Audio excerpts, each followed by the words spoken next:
তো হ্যালো সিএফসিয়ান, আমরা বসে আছি ঢাকা বিশ্ববিদ্যালয় সেন্ট্রাল ফিল্ডে।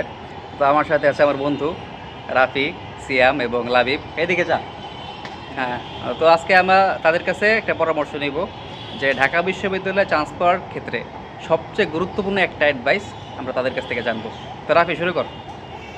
ঢাকা বিশ্ববিদ্যালয়ে চান্স পাওয়ার ক্ষেত্রে আমি মনে করি সবচেয়ে গুরুত্বপূর্ণ হচ্ছে বেশি বেশি এক্সামের প্রশ্ন প্র্যাকটিস করা এবং টাইমলি সেটা করতে পারা, টাইমলি সেটা সলভ করতে পারা। এটা হচ্ছে সবচেয়ে ইম্পর্টেন্ট বিষয়, কারণ এক্সামে সবচেয়ে বেশি সবাই অনেক কিছুই পারে, সবাই দেখা গেছে অনেক কোশ্চেনই পারে, কিন্তু হচ্ছে টাইমলি আনসার করতে পারে না।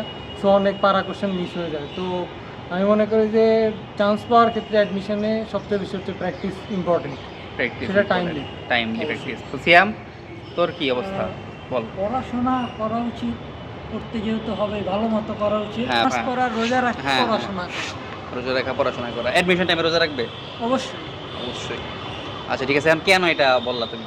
কারণ কেন? ধর্মকর্ম না করলে ভাই ভাগ্যে না থাকলে সম্ভব না। হ্যাঁ, ভাগ্যে না থাকলে সম্ভব না। তো আমার এক বন্ধু ছিল হ্যাঁ। 0.25 এর জন্য রিটেন পাস করতে পারেন। ও রিটেন পাস করলে ওর মেরিট থাকতো 300 to 500-র মধ্যে। সো একটু কেয়ারফুলি পড়াশোনা করে এবং মানে সর্বোপরি ভাগ্যই সব, তারপরও ভাগ্যই পরিশ্রম সব। করা উচিত।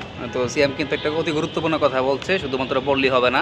এটা যেহেতু একটা কম্পিটিটিভ এক্সাম এবং সিট নির্দিষ্ট, তো অবশ্যই তকদির থাকতে হবে।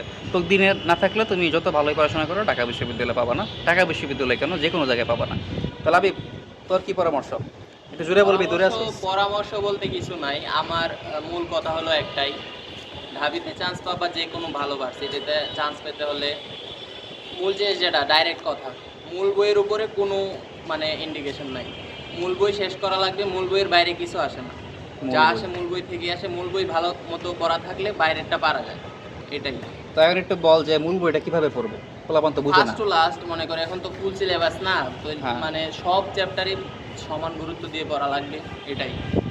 তো রাবিব একটা ভালো কথা বলছে যে সব চ্যাপ্টার সমান গুরুত্ব দিয়ে পড়া লাগবে, কারণ অ্যাডমিশনের প্রত্যেকটা চ্যাপ্টার থেকে প্রশ্ন আসে, একটা হোক বা দুইটা, প্রত্যেকটা অধ্যায় থেকে আসে।